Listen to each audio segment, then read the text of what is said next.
Living Water Baptist School. The school board, parents, and guardians here present, the distinguished graduating class, Kowo Ego.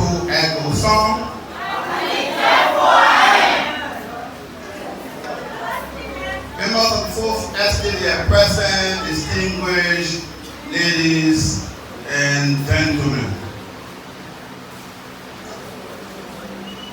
I am thrilled and humbled to have been selected today to serve as the commencement speaker of this great school.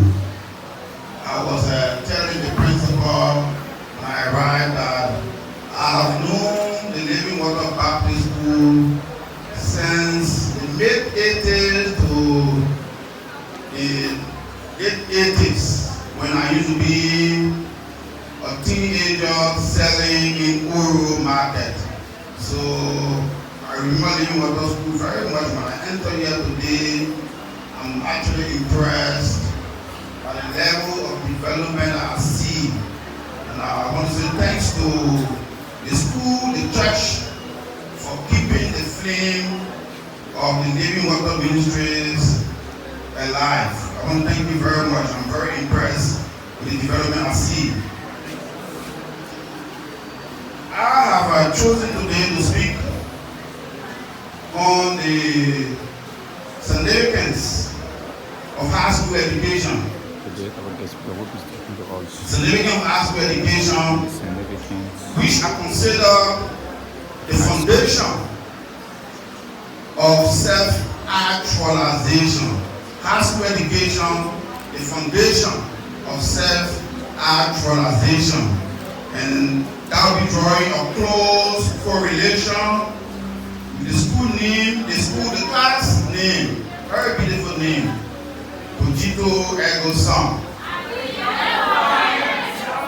Ego was coined by the French mathematician and philosopher René Descartes in the 1600s. And so for this class, we have been chosen that name. It's a clear demonstration of the intellectual prowess. I want to thank the teaching staff and the principal for that. The name of your class alone is a clear demonstration that indeed you have gone through the walls of high school intellectually, academically, and successfully. And I want to thank you very much for that. I would love to extend special thanks to the two young men who spoke out in salutatorium. I was graduating from high school in 1994. I was salutatorium.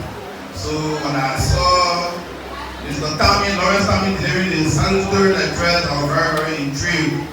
And also, to take second place, you are part of the top. And so, I want to encourage you all, and the valedictorian, indeed, you came out as the outstanding student in the class. We want to also thank you for that feat. It's an academic feat. I know what the competition can be. Sometimes your arrow will be 89, and your deadman arrow is 90, and that period. By the end of the day, somebody must emerge as the winner. Right? But today we say all the graduate students here are winners. We want to thank you. Thank you very much. So going forward, we want to point to the significance of high school education. High school education, your graduation today, is a climax of almost 15 years of foundational academic struggle. The fact that you are somewhere here today as graduates is a clear testimony to your zest, your commitment, and your determination to be future leaders of our country. And I want to thank the valedictorian that you are future lawyers. Like I say, I'm a lawyer, I'm an accountant, I'm a politician. I'm coming in 3 roles: accountant, lawyer, politician. But today, we are back. This is a campaign season. We are back come here to basically campaign. No. We have come here to share our thoughts with you on the importance of high school education and education for that matter. And we want to present to you that education is a fundamental requirement for the transformation of our country. Because without education, no country can be transformed. Without education, no individual can be transformed. There will be few exceptions for who did not have education or succeeded, but the general rule is that education is the surest insurance to success in life. I wouldn't have been able to stand here today to be guest speaker had I not had the opportunity to go through school. And I want to thank parents and guardians. Many of you students here today, you have been supported by your parents. In some cases, you are supported by your guardians. In some cases, you are supported by your uncles, your aunties, your brothers, your sisters. I want to thank all of you for standing by these young people. Your investment is definitely going to pay off. Because this is just the beginning of your excelling.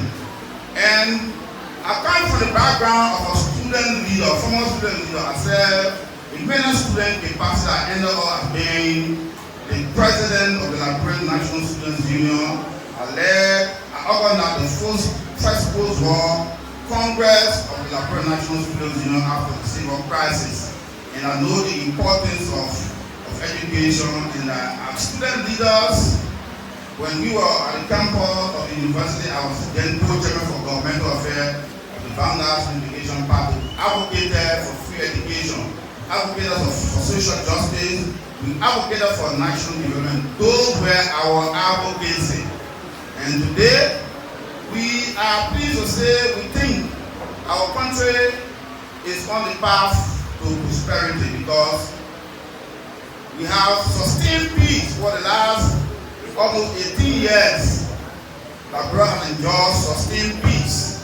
There can be no development, there can be no excelling without peace. Peace is the most important requirement for even education, healthcare, development. That's why we all should cherish the peace that we enjoy today.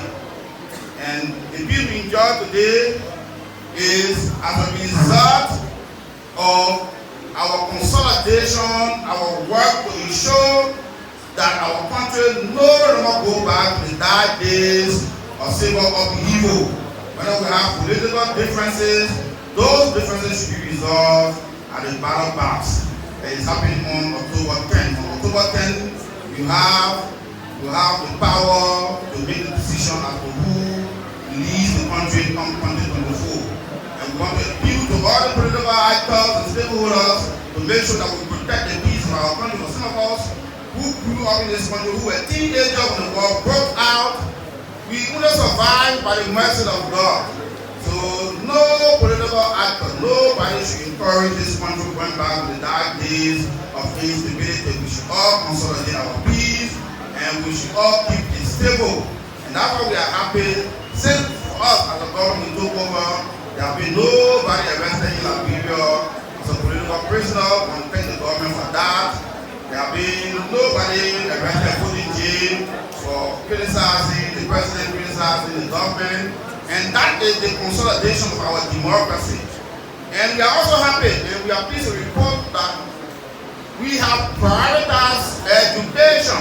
The education is the surest way to national development. No country has turned the corner of national development and progress without education. So the first responsibility of national leaders is to ensure that the people have access to education. And that's why we are thankful to this president when in 2018 he declared public university education in Liberia free of charge. So even as you are graduating today, you have an obligation to seek to go for higher education. And we can assure you that public higher education in Liberia, Tubman University, Grand Bassa, University in Nima, University in Lofa University, Tubman University in Maryland, and all public, that is government-run universities around the country are now free. The only thing you have to do as a graduate today is to decide which public university you want to go to Go there, pay for the examination, sit pass, and then you matriculate. You can be on the path to being a doctor, a lawyer, an accountant, economist, geographer, geologist, any profession.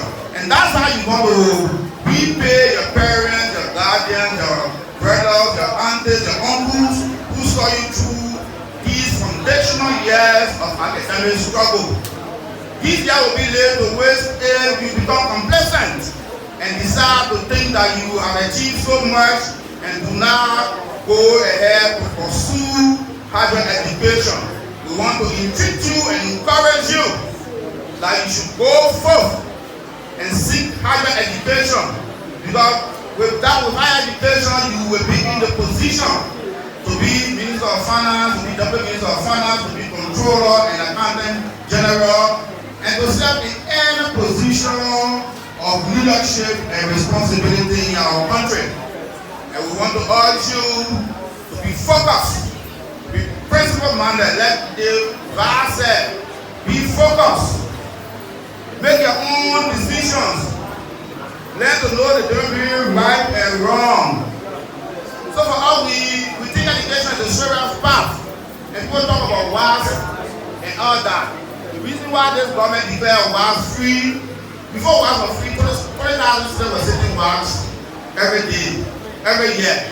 But after the government started to pay for WAS, that number has gone to 50,000, 49,000 for 2023. So you see the number of students, because without WAS, people should understand the importance of WAS. Without WAS, you cannot go to college.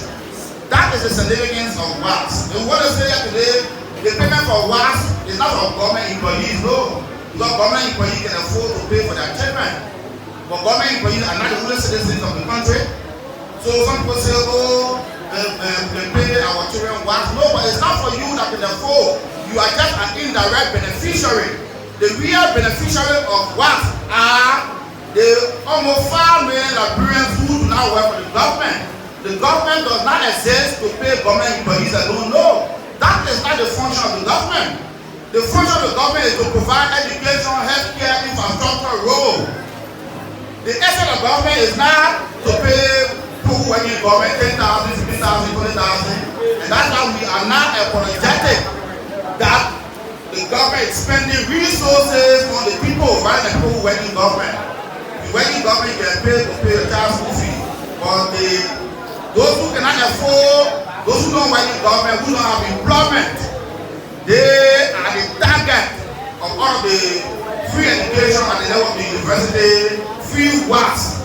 Free WAS is for people who are not working, because not everybody can work for the government. The government got about 70,000 employees, and you got 5 million citizens. Everybody cannot work for the government, but this government has found a way. Even if you don't work for the government, you are benefiting indirectly. If you have a child attending the UL, you don't have to pay $150 per semester. If you have a child in 12th grade, you don't have to pay $60 at all every year. And so that is the essence. The development the government is doing is not for government employees. Government employees are already benefiting because they work for the government and they take monthly salary. So we just want to put some of these things in perspective and to encourage all of us, to encourage our graduates to take advantage of the social economic development that is existing in the country. So on the note, again, I see that it's very important because these are very critical times. It's important for us to put some of these things in proper context and perspective. And just to come back to the key reason we are here.